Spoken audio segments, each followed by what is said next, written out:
Assalamualaikum warahmatullahi wabarakatuh. Waalaikumsalam. Saya akan berusaha singkat. Tadi saya sudah menghadap para kiai dan nyai yang merupakan sesepuh-sesepuh mustasyar dan sesepuh-sesepuh ulama kita. Saya sangat berterima kasih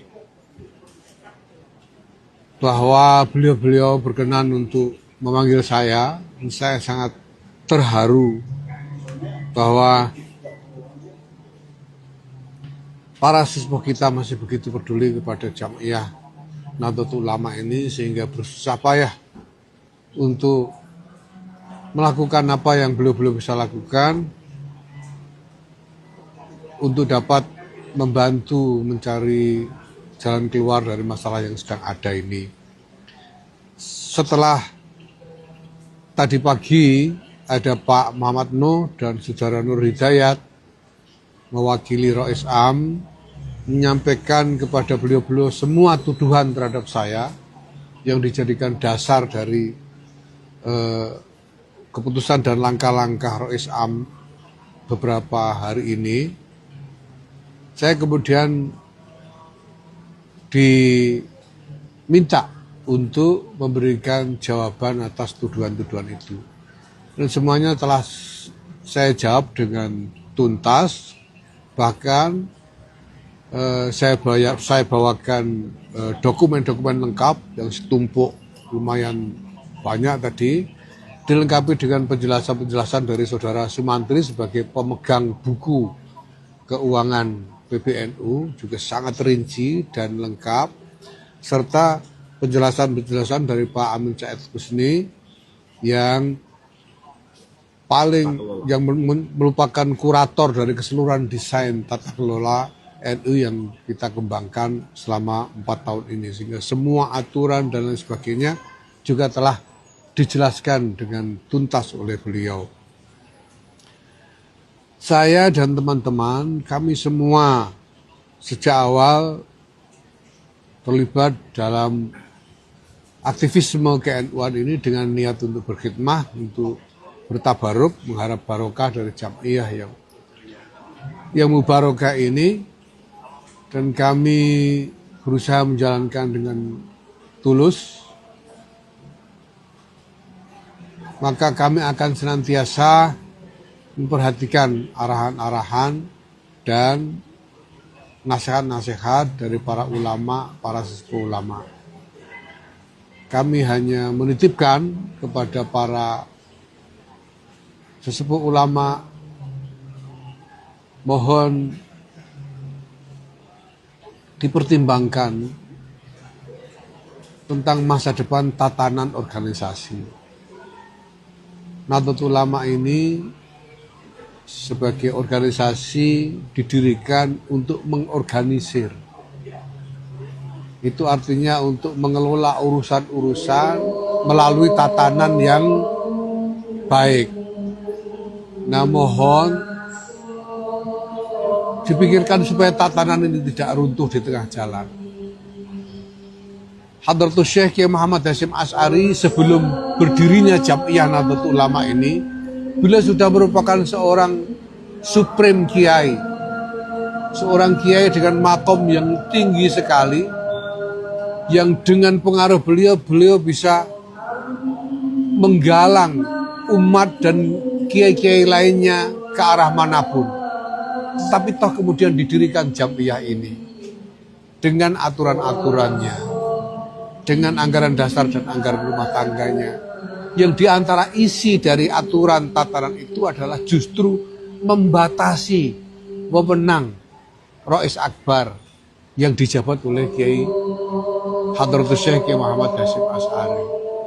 Maka mari kita pikirkan betul agar tatanan ini kita tidak runtuhkan dan membawa Jam'iyah ini mundur 100 tahun sampai sebelum didirikannya Jam'iyah ini. Tadi ada rekomendasi supaya ada forum Islam. Nanti kami siap kapanpun kami siap. Bahkan kami sendiri sudah berusaha. Semua orang sudah tahu, saya sudah sampaikan di mana-mana bahwa saya selalu berusaha untuk membuka komunikasi memohon kesempatan untuk bertemu, untuk menghadap. Karena sampai sekarang dari Suriah maupun dari pribadi Rais Samsudin belum memberikan kesempatan kepada saya untuk menjawab secara terbuka tuduhan-tuduhan yang dilontarkan kepada saya.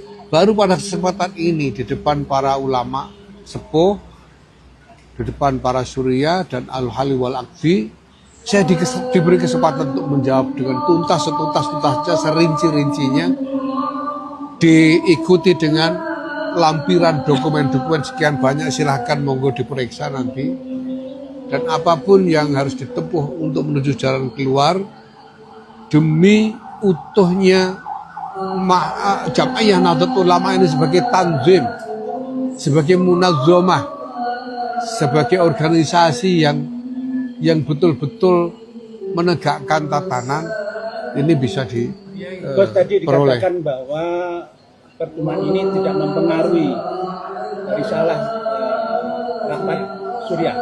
Gimana tanggapan? Bilang siapa itu? Pak Emno. Ya monggo mau pengaruh tidak pengaruh monggo. Tapi misalnya saya tidak tahu boleh membocorkan atau tidak.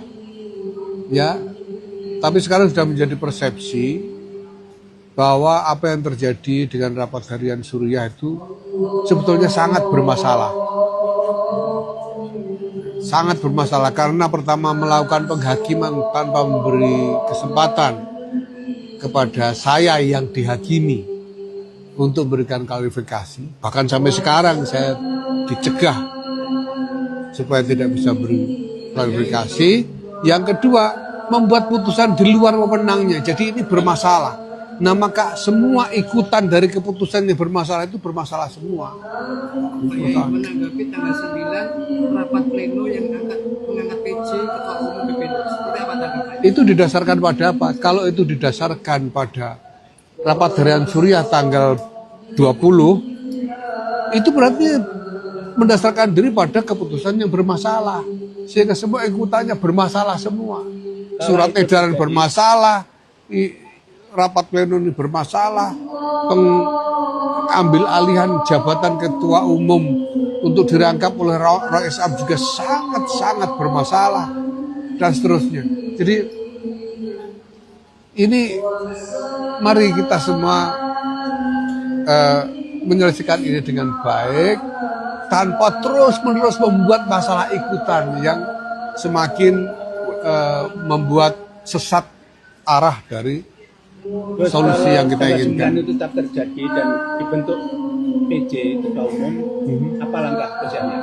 Ya nanti saya akan bicarakan dengan semua pihak, termasuk dengan kiai-kiai sepuh dan juga dengan PW dan PC seluruh Indonesia. Karena masalahnya sebetulnya jelas sekali.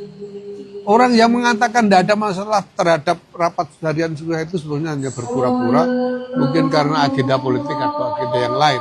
Tapi saya kira bisa ditutup-tutupi bahwa itu rapat harian itu bermasalah, keputusannya bermasalah, dan cara follow up atas rapat harian Suriah itu juga semuanya bermasalah sampai sekarang. Gitu ya. Tadi dokumen yang diklarifikasi apakah termasuk rangkai soal tuduhan audit keuangan sampai 100 miliar? Iya sudah. Saya kira itu sudah clear juga di publik. Semua orang sudah bicara ya, bahwa kita sudah melakukan klarifikasi bahwa itu tidak benar. Auditornya sudah mundur gara-gara opininya dimanipulasi, hasil audit data sementaranya itu diminta kemudian dimanipulasi jadi tuduhan-tuduhan tidak berdasar. Ahli-ahli hukum sudah bicara, semuanya sudah bicara. Jadi ini mau ditutupi apa lagi bahwa itu masalah. Kiai-kiai ditakut-takuti dengan hal yang tidak benar. Maka mari kita urai dulu supaya tidak tambah-tambah masalahnya. Itu aja cukup ya.